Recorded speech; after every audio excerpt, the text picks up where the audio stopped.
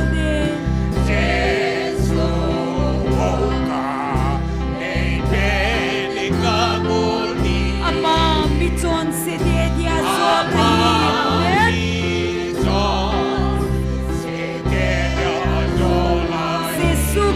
ka day chung nung pe na hi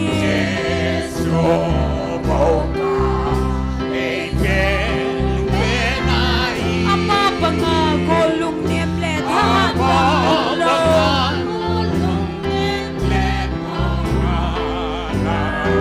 se su bo ka day chung nung pe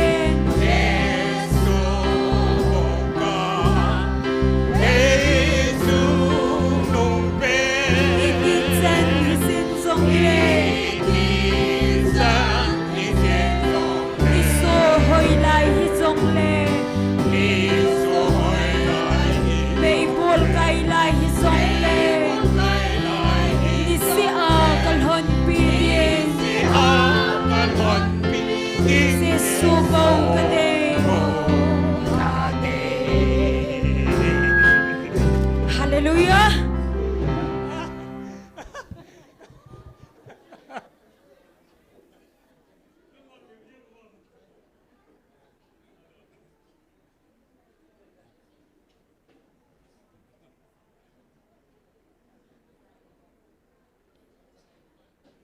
Adi chat pai sao le ikitu thei jep hiven yang akai le akai di lo jat so mei ta in isa lo nau pi pen so tu ni sana ni sia ni pi noi ha pi noi hian lang chile gunoi mei noi hi han lang ki pa ni hian lang da ni hi zong le tu ni san e pui hlung pau ipakai u jesu hi hallelujah tu ni san ikil hon bang ba ni sang khat ikil hon khom bang ba atun sona idam sung ba ikil hon pi jing diu he la sempan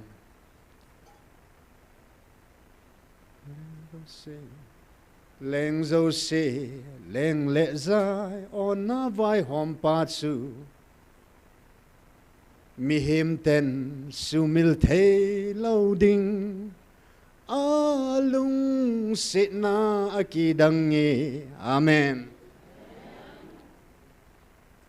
leng zo se leng pakai zo se pakai thil zo sit san o hi alung sit na zalai ka kipa tangai je tu wangin handam pu chonem ta lemi lung se chun kalhagao a hu hing kitai van le mang ding a hin ichen now gam le sit jong hung mang ding a hin kalhaga wang mang ta lo ding he hallelujah hin le khaba pakai ni mino e zi lut pi ta ve a hung lo na pi pin thagao hu hinga hung he tunin kalhaga hu hing ta nei ki panata lungel akane hi jesun ei pe a hi mi hema kon ki pana ei po jesu a kon ki pana hi van lal to na pana ki pana hi leisit ki pana sanga lenzo van ki pana kanei tai hallelujah mi hema kon hilo van ki pana tun sona dai ta loading ki pana na nei zala ni sangat na tao na yang su ni khat ni ni bangana gel the hallelujah ki pa lo hila chon so ta na gel ding thil dang sanga na hin na thu hi a khat na a ka koi jing thei na ding in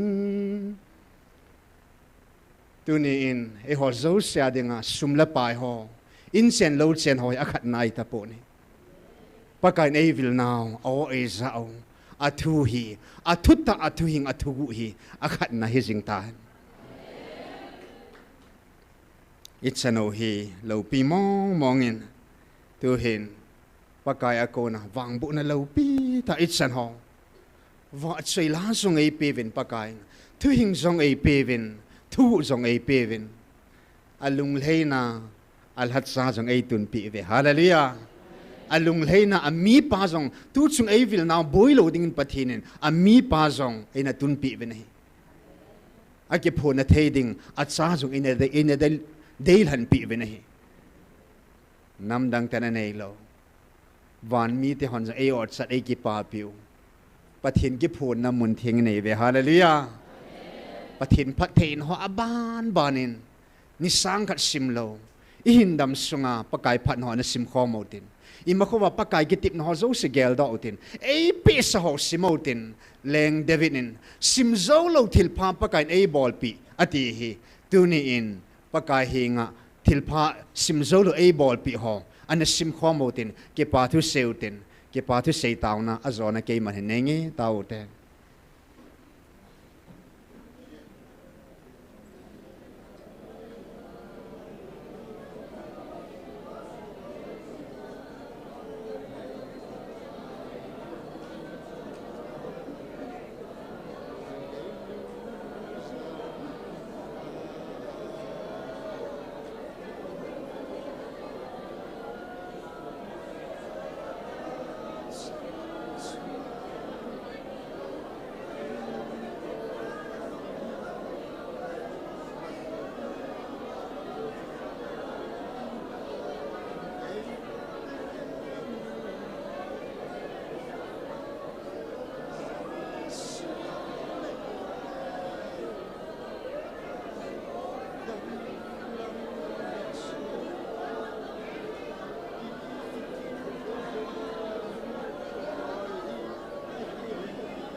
Kathang va e paka laupina kape kava soi ze paka ka va soi ze thil pa sim zolo nei bol pi zevin va chena lai sa in ki pa thu sei khomin van lal to na chung nong pinato pa hing jing ha chunung pathe na hinga Jesus Christ amen ka hong tao khom ave amen tuing ka chkeong ka kha do jing hin ka hong kun sun NIKHO chu kan simai le May 26, 27 ahong hitai. May 27, 26 zan punggit velehin. Hilay muna pakain. Evangelist pi. Tuot sang ke pam dan hi. Inampi val hagaw may ti masapin pakail hat sa teniye. Hallelujah. Hagaw milisang masapin teniye honin. Hagaw bu, hagaw ting, anna kay kan dalhan talhan lang. Patin hagaw su, anna sunu kan talhan lang. Vandil kilo hong kisolo na su, hagaw het kan na su, anna nailhan talo le. Amma ni jong lep la omding. Tunya hitabang hampat na itsan lo ding o. Patinin, hagaw het kan na alung lay na. Patin hagaw tupo na sesa. Tu ka nga. Alung lay na natong lahat sakit lani nanay na lai ziova patin lung tong ka lahat sa patin kingay lahat sa nanay ka ziova patin bil na sang tay nay vetin bantil kilo na say nay nampiyade nga lagaw may miliseng masapin pagkay lahat sa teni ikipanaw vet sa nain patin thangba na takomin khutbe na ham la na nay kidaw te sukmil thay mo mong hipoin patin kipo na insung mun insung tunya pakain go chin sate tute patin apevin patin kipo na insung pakain zerefat kwa may thai sang la zerefat kwa may thai nu ina asol sa alhat sa asupa iliza asol avail hun banga patin kipo na insung putang sein sung patin go chin api sate momon Rebecca mong nu cho choi hin lalwang se ma hin sila agi na hin sila hin si ministry umdan now tet sate ho patin in sung ki kim kya patinin hitabang in sung ay natun pi zalvin pa patin thang ba ove khut benanay ke dote Noah in sung Cornelius in sung kitibanga tunya insung ki mapatin avail na insung inay kao. Kaya papi zeng o te thang sit pipo te hallelujah. Het sidi nga patin na gonen. Kaya paam na lom ka den. Nasa momong inahi. Kil momong inahi. Hat sunung patin hagawa avail na insung si itilo wala upihita. Iti ham pahiw ta. 26 May punggit zanat sun. Dr. Hagen ako masat pen abana pu German ako hin ananung pinatsu ke in ko hin phone hum ke bolta in Dr. Hagen nang jong pathin hagawen nan ko ve hilai mun na hung ngai tai kal heito zalin adang lo sian na soldo oven in sunga num no blut the hilo gatekeeper Rebecca to ulin puhin palen puhin na nga khom thanen yang su kilo mo ding su ki pat lam hen ki lut wa lo min nga ta bang kaum dan ka ki gelen thilin sung za om heti ka het pa chen Rebecca kom in ko he ke jong hung in ai tiu he ka ti pa nen lut ta na tin ka lut nen ya chen hi banis pu thang len sein amma hi hinam atin ai la hung khasun he nge atin in sunga hilai muna give ka pi pa cho ko win ti chu hen helai sun pakain nampia dingin pannawang na nei po ahin kadinga wang kipithing selmi na hin helai muna he nampi dinga lagaw me na ti ding hetia 26 May zana punggit na pathin appointment ay bol hin 27 niya pa nakataw pa dahin azing 27 niya pa nakataw pa dahin tu in ka chong kin dot jingen nang ho ding ani sang khat kia ding a kum thum lin nai kit te hallelujah ke pa mo mong ne hi kum thum zen pan na nei lo pa se pathinin nam pia ding a mi li seng ding in pathin ei lang ni sin vai kun thein ka men kum thum zen nam pia ding a mi li senga tao the ei koi pa pathin ka thang ba su jong leng chan sa thei pathin hi ka mut se ni nama dinga pananei lo that chala jong hlum pen ki suna ding mo mong nei lo pa i ma chalo pa in sena jong nu la pa yung kinep pi the ka nei de po ka pang ti bukim lo ni hi bovin tu chanin kan nu yang lungap na the ei po ei bang ki pa ka sei nan ma sangin ei hinga van gam la to dinga kium ta a hinga ki pa ta liang to dinga ki kium ta inun ei lungim pi pi ko amat diu tai puti tai na hite bab hita bang bab chu ki hibovin in sena nu la pa yung kinap na the po in sena lam dola zong mi in sen lo chan ke pa po a hin tunin pathinin pananei lo in ning song jong su in son a dei mo ho pa kain a pipin a pan sa the na hi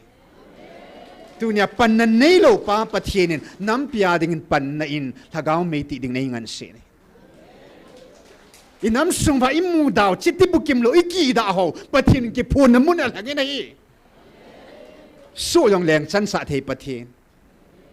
so nu jong api nu kher sa thei pathin nei tunya kum thum zen thagao mei ti dinga ei ngan sia ei pui lung pa pathin ka thang vai thang neo sa phai al hinga ti jang him nai sai lo hi baban ami za pain pathin hinga ka sun na thei su ka chon set hi ka sun thei sun hate chon set pun na chu pathin lung sit na hi pung che ei tabang mi chon se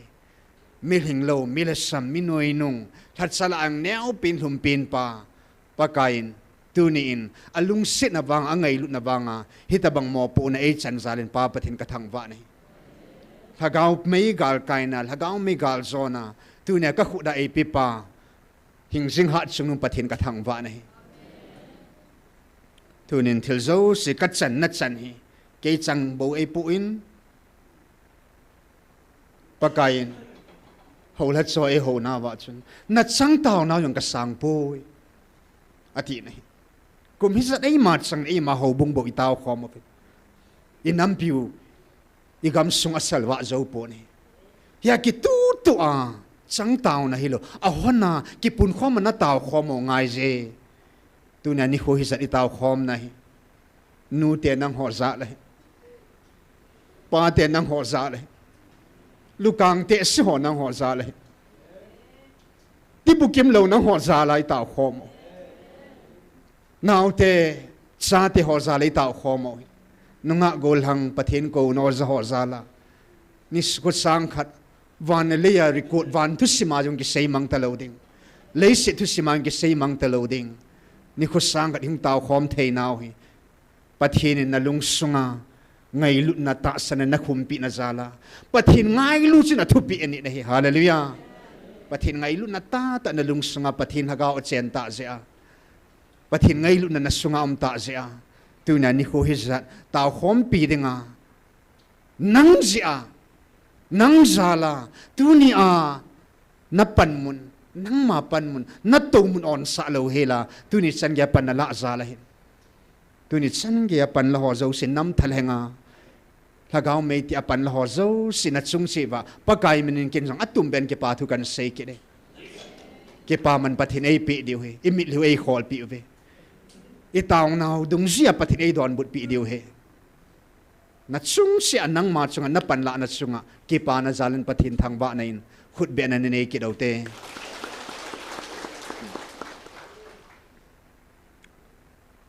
khom pi ting la ki chai lang le khon ki lung hal ji cho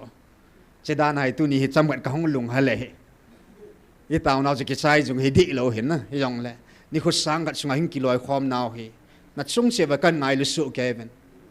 kan hom tho su kevin Polin Timothy hinga nu te dol zo se na nu te bangin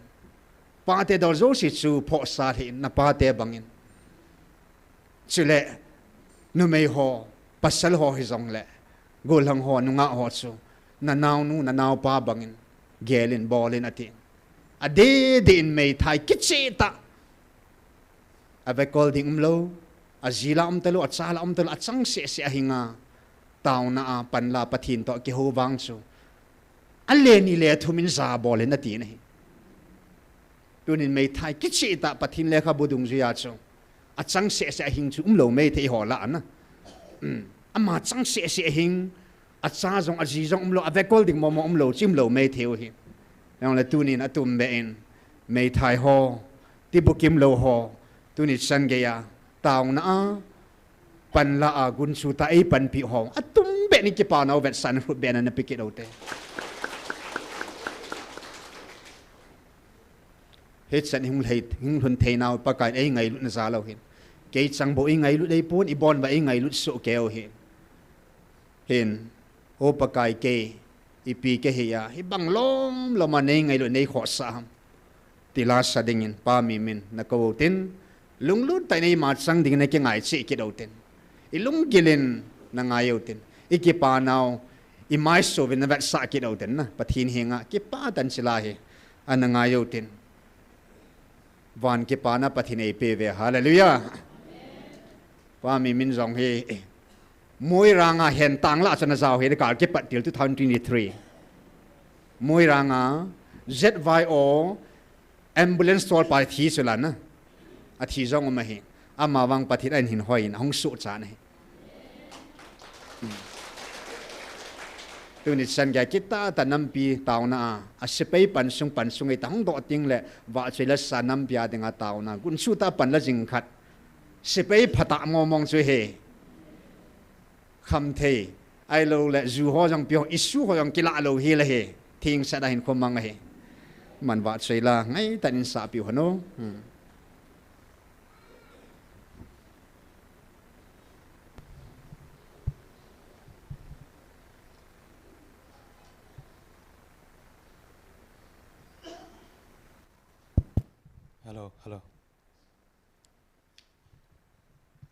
hello check la pe jing on na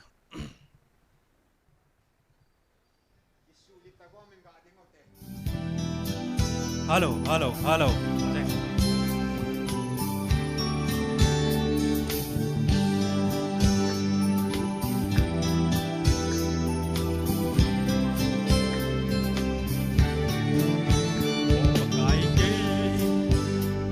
hi a hi bang lom a nei ngei lut a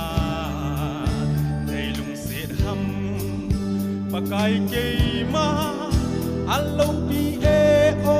nei i dan hi o ka chon dan le ka lung gel ho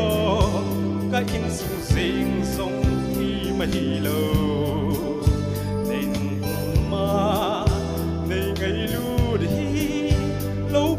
sa e o ka pa ai o lo pi be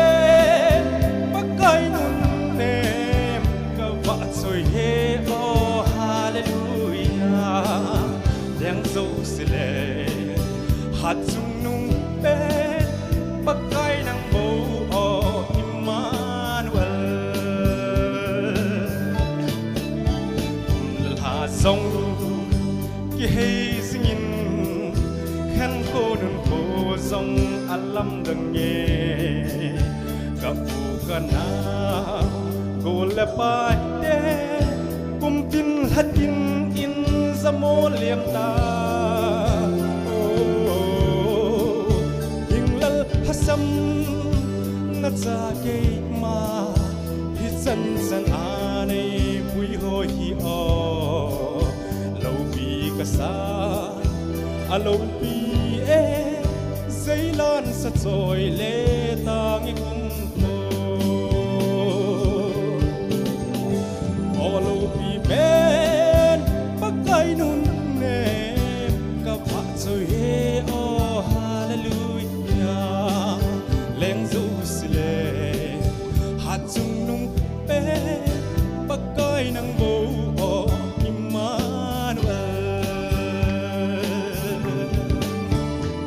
Hallelujah.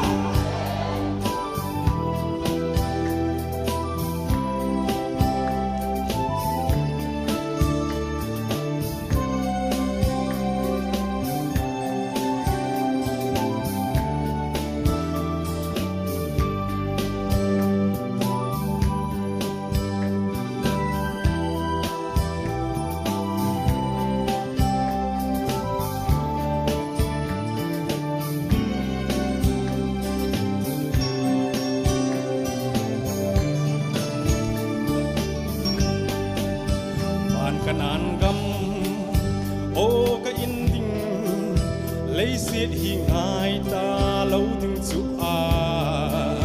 để kịp ba na sang lên gió tôn sốt kịp ba nụ kiếm ta lâu đình tu lệ tuôn dòng ăn ôm nhẹ nhẹ ta sân na in ca la cao min ca một chiến tai Krista ti san atip nagam chu Olo pi ben pakai nun nem ka pha choi o hallelujah leng zo sile ha chung num ben pakai nang go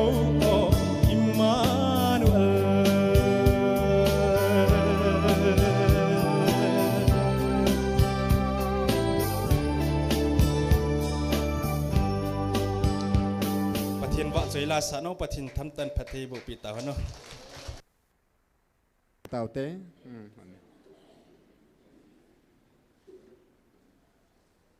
cùng thum sung ni ho sang hat sung tao khom nào sung a thia mo lim yang tam ta am ta ni ke het jing zong cancel nat na ya thi mang tam ta omin sele amai ki mu jo ta lo jang omin tu nei pau pau se ho bang hi pathin asu dam la to kha la pang ke de hallelujah to pon ni khadin lei se doctor lo themai thim ho khuda dam zo ta lo ding na ka to kha kha dau me ti pathin hit simuna dam na zong hin pu lut pi ven hit simuna give thil pe phata ta ho la cha ho dinga zong chem zam ti ho ai pu pi ven chile pakai hit simona phat the na jong hin pu pi ven thaga wa ong sathau ei nu ta ve hallelujah tunia hol hat sai ti tiang ala hilai muna do khanga to jo se pakai kal hat sa te ei min bo eta hat sa mo pu nai chung ba chu chi eta ne hen tuni hin pakai al hat sa khat na ei sim na wa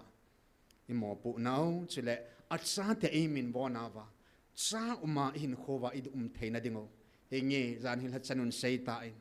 ni kho sang ka tau tau win hoi ham naga tu ni a nun la khana ipu do zo theina dingo pathin sa uma yum theina dingo win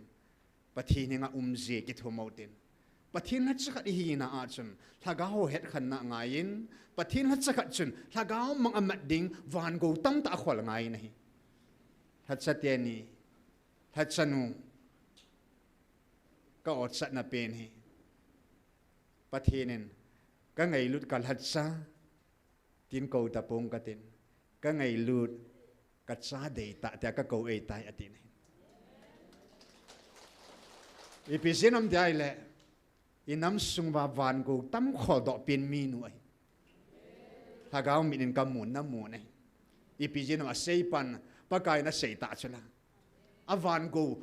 zat hepan na sei ta le nang ipi na him hagaw mang inam sungwa hatsala a hagaw mang tam mat pen wana go tam khol pen minu hatsanu atsa heta ne o chado me hallelujah ke pa khot bena peute ei hon zong tunia idam sungwa pathin sa khat hatsa khat hina cha uma umji pathin ko ma ki thu motin hagaw het khana ki thu motin pathin mo pu na hagaw mei ti kiu hi pon taw na la sa pathin ei se moi tan hagaw mong hu do ding hat sa pathin na go na hi ya taw na nu hi hagaw mong imat the na dingo ei ma chan chi dingin hagaw mit li ngai lu nagalvan thagao het khanna thagawa umje cha umbanga umje pathin hinga tu hin ei ma che dingin thing go hodinga taw taw ngai ta pon hi thing hing ei ma hoding ha gai ga na ding ke taw taw te hallelujah taw te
Satan kuna nei pedo Satan kuna nei le pasai o pakai hagawa ga pakasu kata leng pi kui ga pata pakatan ta kasu mai luna nei sungko hin tui nei pe hinat sana nei pe o paka keima tuning atasan kakahi natsakat kahi natsa umam sinehi naghatsana nanunggot makatutin hagaw mam nasaka baka natsakat kahi ole sitin wadyang na sa umam sinehi sungako na namo punakatsan hitsipan mun kane Taona Mei Tikhomna nganse hagaw hatsane si tuta hatsane si sungako na namo kahinam suna hinnahu kanay laisya kahin laisum siya neipi mo po nahi kasoa kasulina kato do so kay na dingin pati tagaw hinnahu kinalaisya ay lutagalbo oh tutaka taasan on toy neito hindi hingko maka shimile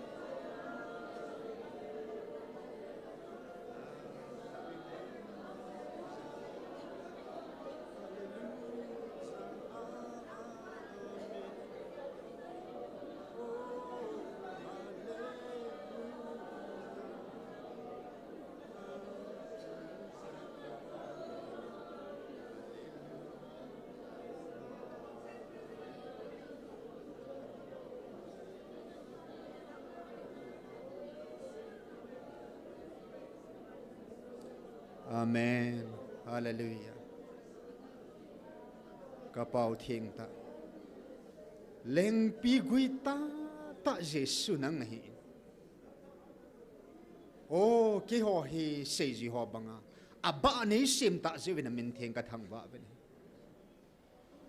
Olive thing ba banga pakai nang nei zo mat ba. Nangai lut zala aba leng pi gui ba le olive ba nei zo mat ta zewin min thieng ka thang ba ben hi. NIKHO hi sa tao ko mata san ho. Ka nampi dile vanui pumpin agani theding leng pi gui ga phata bang le olive thing ka phata banga minu mi pate na chate na lachate ha ga ne ka sa ta vintin hin thing ton sona alas aga jing jing je sunang nahi nana zong namtin bodam na na hi na panpi na nga jin ga phani su do sa si divintia Jesus Christa mina kahong tao khomo hi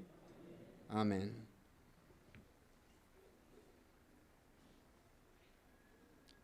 Jesun Peter asailap ding ahil masa lukbung som nilani chang som thum lakat som thum nanin sim nge Simon ven sang kil ha chil bangal ha chil dingin satanin na thu me he ve jesu na thiding thum ve ase na ahin sol sa hola Peter hin pakai na chung hi ta bangi lung hi han pathin thu chu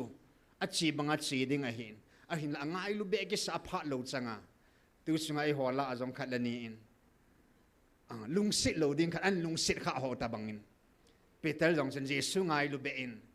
van noi hu hing dinga athisan alung ai la do te ngai cho am hing hi na chu alung ata sa cho hung tu te ngai hin amma sanga cross hin his apple gal kai te ngai hin Petalin ngai lu be ke side pakai na chung ai ta bang se lung hi han satan kanung lama chi na ti nei in satanin Petal athum jing hiding da nei satanin na thum jing e ven sangkil ha chil bangal ha chil dingin ahi wangin natta san be lo na dinga ka taw pi na hita lai ta ka ngai no me natta san be lo na dingin ka taw pi na hita chile nang man na lung na he kit nung le na su pi ho zong na phu da ding a hi thum ve jesu sei la pa chun thum ve jesu in nei ngai lu dam tin adong in he nge ka ngai lu na henai abung bu in jesu wang adinga ki khat ben ke wang ka bung bu in nei khen be ta bena ti nei epizenam jesu satan khuda pi do po ni ataw pi in hi ata san be lo na ding satan khuda phal po ni a hin la wang se dum ta in mang tha cha pa cha mang tha hi pathinin agun dola sol cha hola nyong apido ading ko hi an het sa hi thim ga hon sei sa hi chi chu apido ading in chun judas iskarot chu satan khuda pakai na pido ta in sumjin hep la na umin ama atum pi po ke in athita ne achana kila mang ta in ama chansu Matthias akipeta na hi sol sa hola tuni in pakain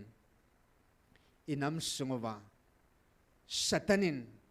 zo banga khatna anei zo se la amang pi ani na acha te zo si ala amang pi athum na ama ta sachunga pansa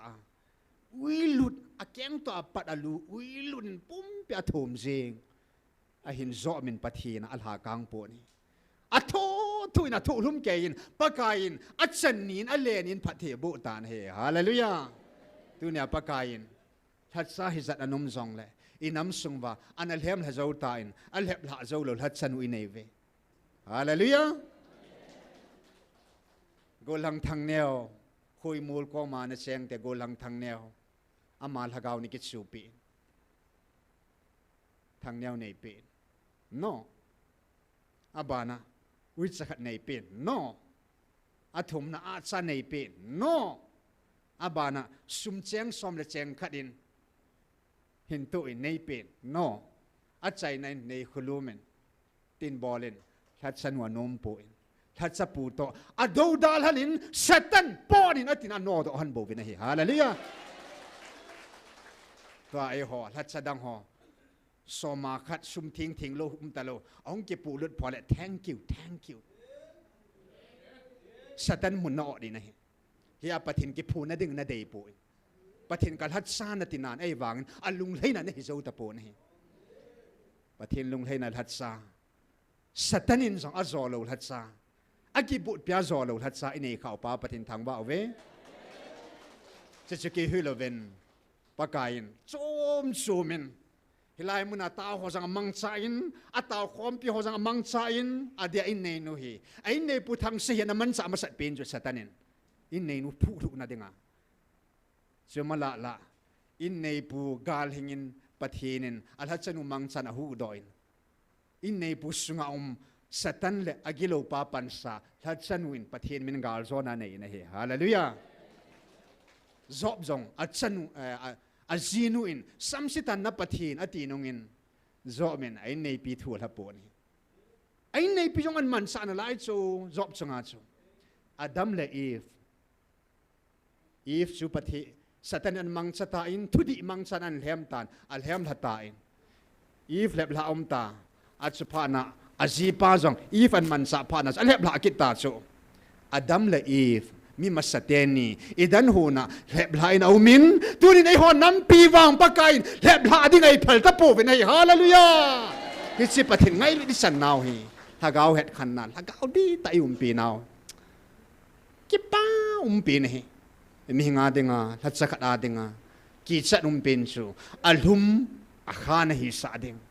thil si thil phan hi sa ding na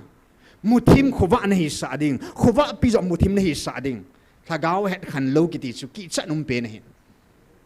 e hola azong siul kama satan sabi ki kam khum za om ta nei adana ve ham si ta ve nei nang le ke wang al hat sanu pathian vil na o itu dat po vai le la kim ta lo ding hi hallelujah pital banga pakai na ta san be lo na din ka tau pi tai tu ni san ge ya pathian la ka wi din pi zal va nang le kyang lep la im lo hi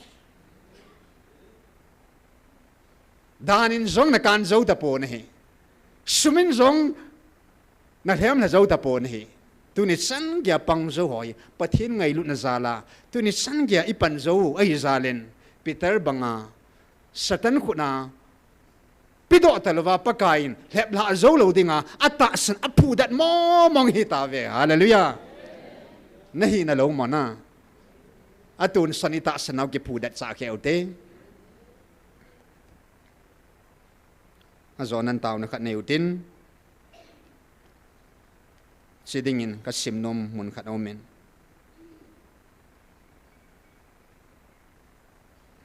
FSC bungli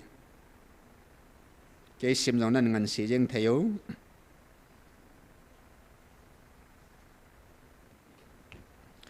sang somi lagu ma pan sim nge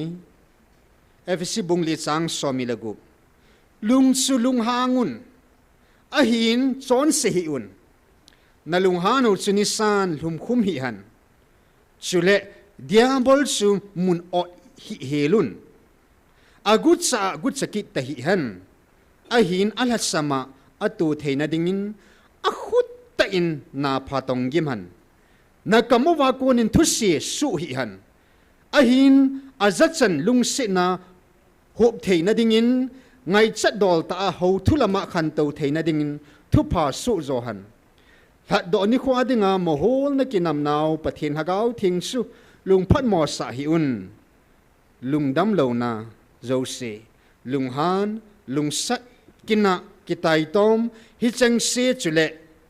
git lo eng sit na zo se nang ho akunin koi mangun chile nang ho ki happy to chi un lung nemun pathinin krista nang ho na ngai dam bangu chun khat la khat ki ngai damun pathina thu hing inam pi diu le ataw zo si online a hilaim na ta ho zo se ding atha be in satan mun yo lo na ding ole e ho jang pathin thu tai chon do zo theina ding ovin pa kain phat thei bo pi taw han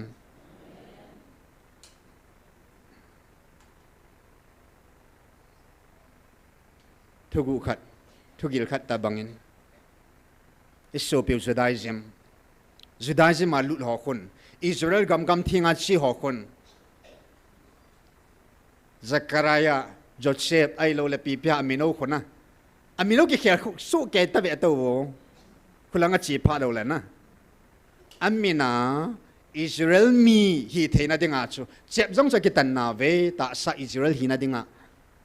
chep jong ki tanun amino yong ki khel su ke ve to sile pului Abraham Isaac Jacob ka nei ve ti ven ai le ho la Christian la Roman Catholic ho hen alhang pi in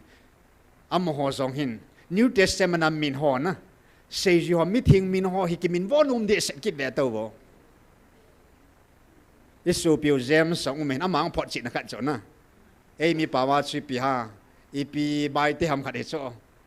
ai wanga ju Catholic sunga chu zem se cho amen cho ngai sang na khat na chule than ho sol sa ho sei ji ho alhano ku limbor kit ventin zem pa le kit ve to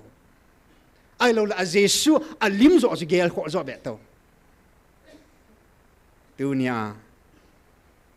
มีมาสาหอมินจงฮิโลโซลสาหอมินจงฮิโลอัลฮันจงฮิโลอัตตาตาเรลิตี้ปะทินไงลุนตาปะทินคำสังตาถ้าเกาทิ้งอวิลอัตตาตาสังนำมีเตจาเตตาเวฮาเลลูยา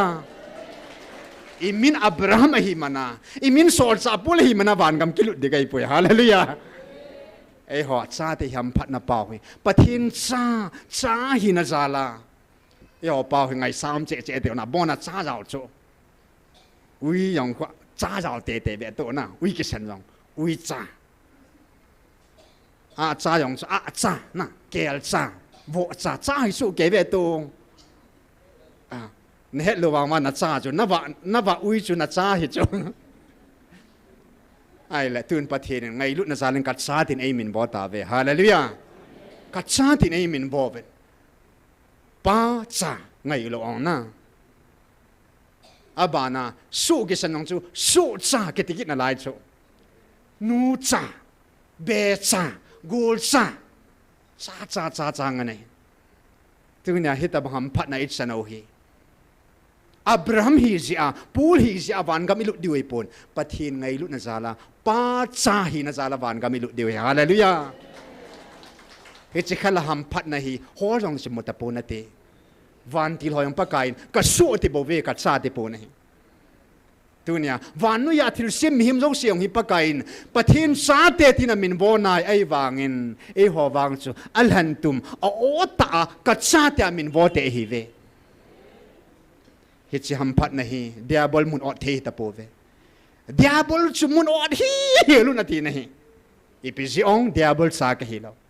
สู้กะฮีปนปะเทนซาไงลุซากะฮีตานะฮีเอ็นตุนีอินอิดามสุงวาเดียบอลกิติมองนี่เขาสังกันหงตาวนุงาเปเตอร์ฮอจังซุนจุดนั้นสิสการุของเซย์จวนสุนเจสุนุงอันจุยว่าอากูนตาขนาดสูเห็บล้ำลอยจะอุ้มตาสูตัวนี้ไอหัววางเห็บล้ำลอยดิ้งโอ้ยสิ่งที่งานกิโกดเอาไงเห็นเดียบร์สมุนโอ้ยเฮลุนเดียบร์สุนกุยฮัมกับเวลุมตาดำเตีย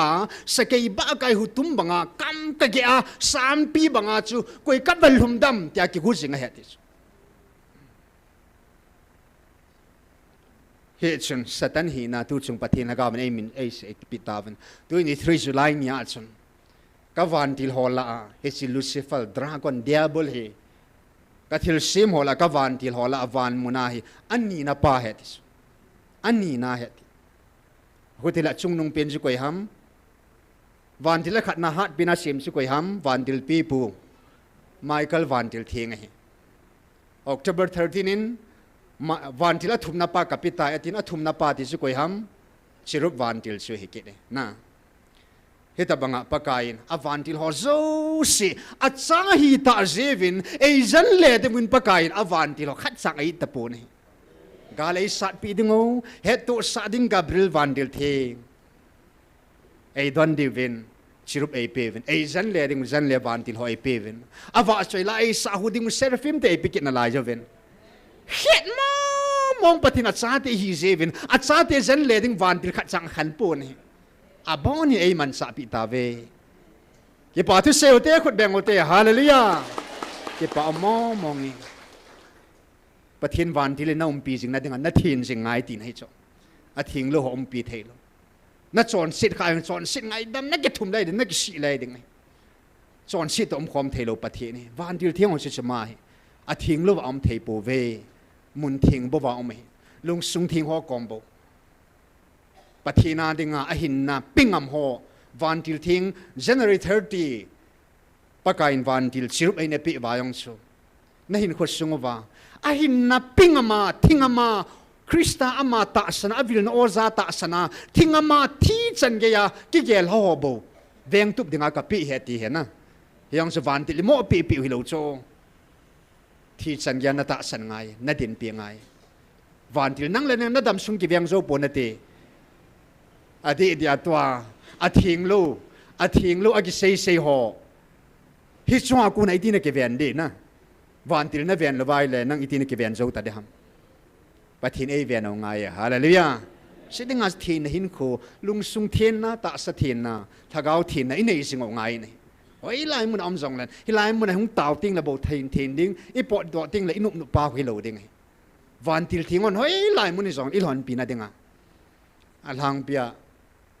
เกมาจงจังทดอละทุพนสุงามิลิสังอ่ะกัดสังอาก็การอดีอากาศก็ตอร์สุงเสียก็ปฏิเนวิลนเขาก็เกลเสียกการีตอร์สุงอาก็มิลิในหาดอนบุตรตั้มจ่อยปฏิเนไงลุนเขากิลดันสุนะการีตอร์ลายยังสูเก็บปานะมิลิลงจีตานี่อยากพัดโซเสียปฏินินอีดินปัดโอเฮดอีตูปัดโอเฮดอีมาโซสิปฏิเอเฮดจิลตาเวนี่อามินนะสัมจังขัดโอซงก็เฮดตายติชุลาอย่าปากายฮิตสันเกียมินวันมิเตวันทีลโฮอาทิตย์เสียมโนสิเฮดนาอิสิมตาไว้เลยปะทินสายหินเอากิสุมิโลดิ้งไงเฮ้ยไล่มุนฮิจงเลยปะทินสาอุมาดิ้งปะทินสาอุมาอิติดิ้งฮัมอีบอลอีโตโจสิตาสันนะอีบอลอีโตโจสิไงลุดนะโตบอดไงเมื่อมาปนในโลจูอากิสิมาปนอามาฮิทุตตะกิติมอมอามาอัมโลโจปาฮิเมื่อมาปนในโลจูอีปิฮัมไงลุดกิติอามาอัมโลฮิอากิจัดเป็นจุงไงลุดเลยเมื่อมาปันที่ตั้งอิมาดึงอติโปยเมื่อมาปาเป็นอากิจัดเป็นจุงไงลุดเลยทุตตะไงลุดอมพ่อกาลวันนี้กิวันไลเซวะไงลุดนัสงอาจิยุมสุงเซวะเมื่อมาเป็นอลอนี่จะเฮ็ดโลดีเว้ยเห็นไงลุดนัสนาถูหัดกินนี่ไงลุดนัสนาเสียสิโปนี่ไงลุดนัสนาอิสากายเอโซวินี่เมื่อมาปามุนอิวอโลนัดดิ้งว่ากาลวันหอยเป็นจุงไงลุดเลยไงลุดที่เราสู้สิจุดสัตย์นี่มังจะเทียอาขัดนาตูจงอามันทุพนอามาตัยนอากำตาอันเก็บพนเฮลัยมุนฮีมุนเลวปีมองให้โซมุนเลวปีมองเอพิเจนัมมูเทเฮียนลังมูเทเลวฮิจงเละอามาจวนจัดอามาฮีนะอัตโตปัดสิทอาบอนจะแก่อาเก็บพนนะมุนเทงไงเลกุยโซเสกิพูนนะมุนเฮียฮาเลลูยาวันที่กิโลหัวเอาเก็บพูนซาตานวันที่ทิ้งหัวจะเอาเก็บพูนก็เป็นอีหัวเปล่าถ้าเอาทิ้งอามาตาจะเอาเก็บพูนยังไงมุนโลปีมองไงเฮเซนวันที่กิโลอามาเอาเก็บพูนนาวสุงาอามาเอาเองอดีตในหัวจงปากายนก็เซนันวันมุนาวันที่กิโลหัวอนอมสาวอันนอลฮาเลมุนาฮิจิวันมุนชิลูดิ้งอาปฏินัดซาเอเสมอยตายวันที่เรามุนเขลาจูเอโหฮีอาเขลาลูดิ้งอาปฏินัดซาเอเสมอยตายฮาเลลูยาอันนั้นมาตาซาอิสราเอลเตลแห่งนี้อิสราเอลเตถ้าเขลินฮักาวินกัดซาตินเอโหเอลแห่งดอกเกตาเวียเขลินวันมุนาวันที่เราเขลดิ้งอาเอลฮันเลียอิสราเอลเตะเขลาเอหอยหันกิโดอิน้ำสมหูรัชโหอลุงตาตาเจวินกุมทุมจันเกียโลจลาลุงตาสตันมุนออดข้าตาเจวินปากายหัดซากิดมินบ่บางวินสตันินเฮ็ดทีมละวาสตันมันสาหิกำตาวินอัมโหเขลชนไม่ไทยจันเกียปากายลุงกวดหงากิกุงโหตาวนั้นไม่ติอาปังโหสปากายอัดซุงว่ากะลากาวกะกวยตาอินนั่งโหกะหัดซาติอาเปียกะโกกตุมดำอมโหนั่งโหเขลินตุนีอินกระดอขางาตัวโหเฮก็อจะโหเฮกระดอขางาหินัดสังละเนี่ยหินตุยดอนโหเฮเกมันกัลฮัดซาตีนนั่งโหเขลินเกมันก็กิตุนดอตายฮาเลลูยาอีปันมันเอาเลียนเฮมีหน่วยสีเดโลดิ้ง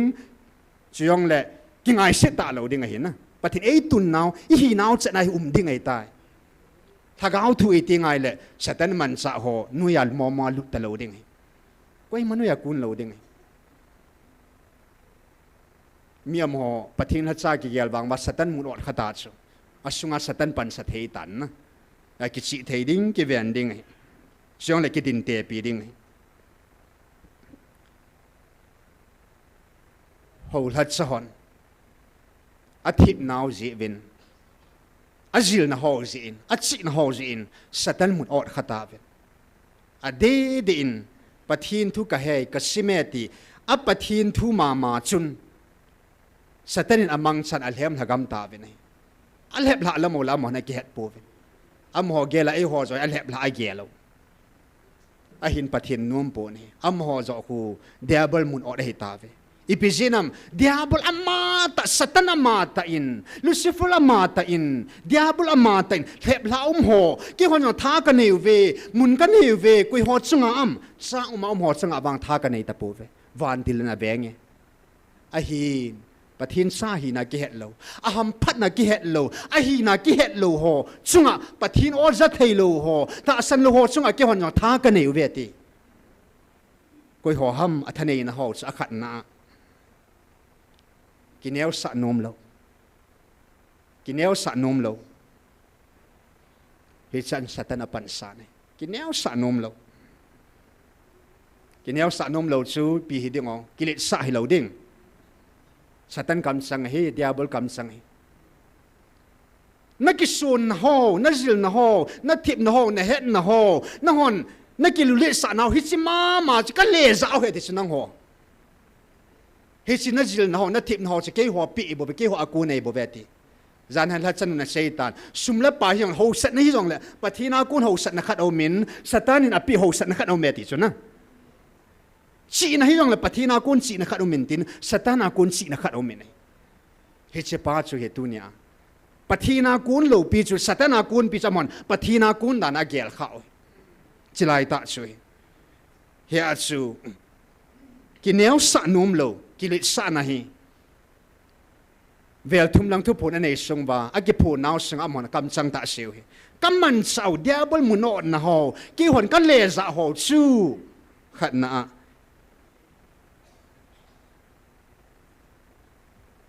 kineo sa nom lo he ju kilit sa na ti na hi ani na 3k kilit sa na ki hi sa na ki thu pi sa na he chang thum ji achu to na ku na to thanom lo abana 3a thum amma bo ki ngai lut na amma bo ki gel kho a amma adi pe na ki gel na soi ke kam sang ke phu thu hi lo hi van dil ki lo am ho ki phun na sung wa sei ho ka sei aman sa ho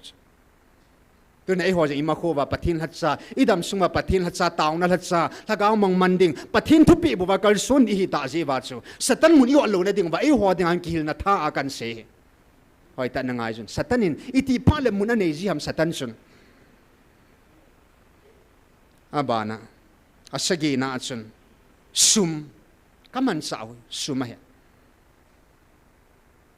tauna hatsa pathin ei semo hin sum hatsa ki hilau sumzo na ha hola sumzo na hol ti ngai la chun chile na suman sa hu ke ho zaw na ta me sumjong sa hi lova na man sa ai la chun man sa di lova na ta sa dik na in chen na lo chen ding na ji na cha ding na man sa chu hi a hi lova na man sa ting na satan man sa ai ta abana chun thunei nop na le nop na bung election ting le campaign si leu ta hela tu layan na chela ko il han diu ham in suna wa loim ta be to thu nei nop na lit nop na he chu ke ho man sa to na ki chu na inam sung ba game lai ha bol pino to na ki chu na lam kai ki chu na lit ki chu na he che pa chu ke ho man sa he ti ke ho mun ot satan hon to na do he bo cho satan ho to na doi bo ve le nom na thu nei nom na abana na cha te ho zo thua nu la pa te ho ka lep la sa ji ve ki ho in thut ta mo mom lo he ti su na cha ten zo an sei hu satan man sa khang tha khang dong ten nu na pa na zo lep zo thua ai dan da na zo na sei pa chu satan man sa nei bo nu la pan sa na ki ne ya na nu la pa na lep chu zo satan sa nei bo satan su nei bo ya satan mun ot loading zo kiti momong say loading abana chun azona ke ya chi na ki sim mitinin na sakha owa na ki pu chiu ifon la do so keute pon po jose kaman cha la wa pi pe ne hete hi che sei do ding nya hi kap liu hi le su liu hi ka in be se tis anok da pathina sei sa pha nan sei kaman sa pipino heti chu che kaman sa pipino ki sei sit nam sung ba ke tu mo kun sa ki sei sit na kun sa ki na sa na ipya ku na hicha ku ne zo zong zo tubom zo bom zo bulam ki sit khom na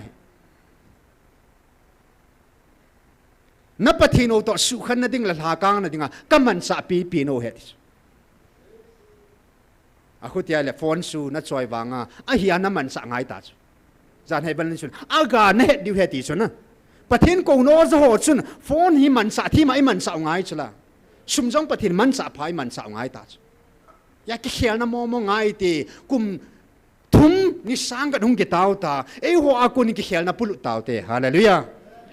ya satan mun mo mo yo ta lo ding o hi ahin wang sinum ta in satan mun ot na lai omin tu ni in cha hita su a na lai ki het lo thagaw mang di nam sung tam ta ta in hi chun hlep la ho ding in inam sung isu pi ho son set thanga o na lai ho satan mun ot na lai ho achi na azil na het na a ho sa na ki sung na lai ho pathin ngai lut na sung lo ho a chon phat na sung ho ho na tong li na ki gel na a ki sung ho apan muna ki sung ho hi cho zo setting in tu ne hin thagaw mang thai ho ding in taw na ne utin ei vi lo now pi pen chi bo ve pakain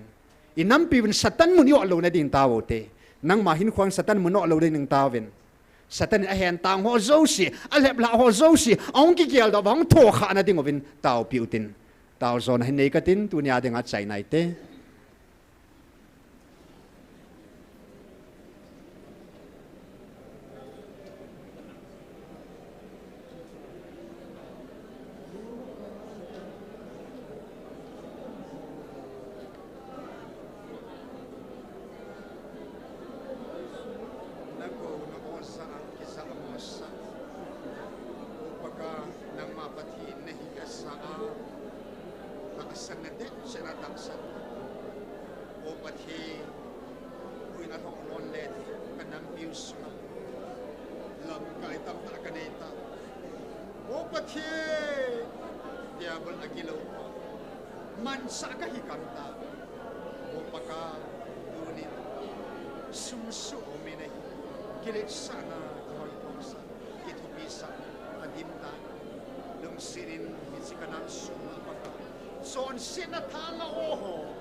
satan man sa hilam ke do sa o apa asi athing abu ti the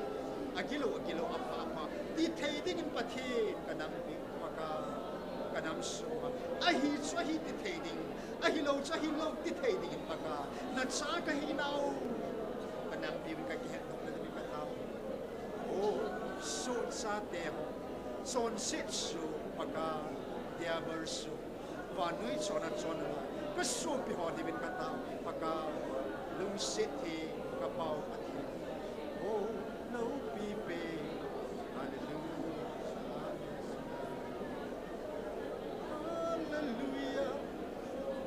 oh hallelujah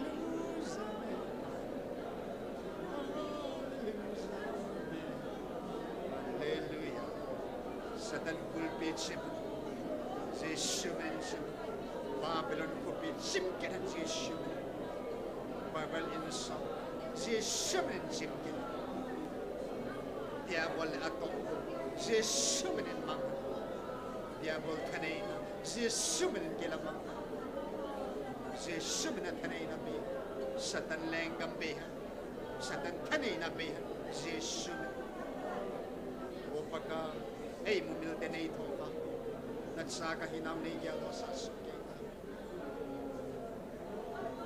mutsipa ka pasuong din pagka tuta sa undo sa at takbe ki wani wa sa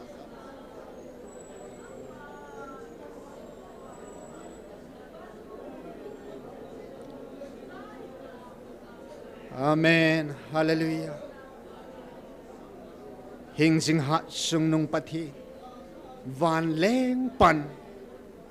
Van leng sate sa anay simnawa.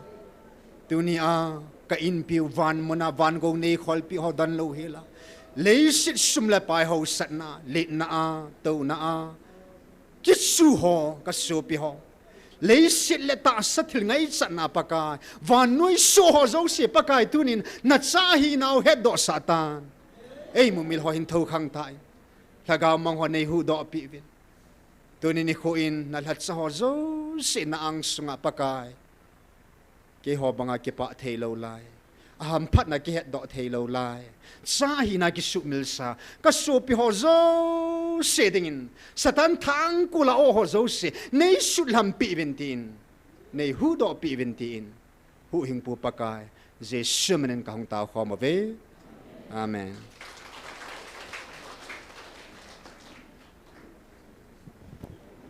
Kulanga mi pi te ho te si ho wang che wen lang khang tha ban tha jo sien cher chu khat khat ni nin tho bun lang kulanga koi do din gong ute elaya hol sunga ho na tui don na botol ho na ne now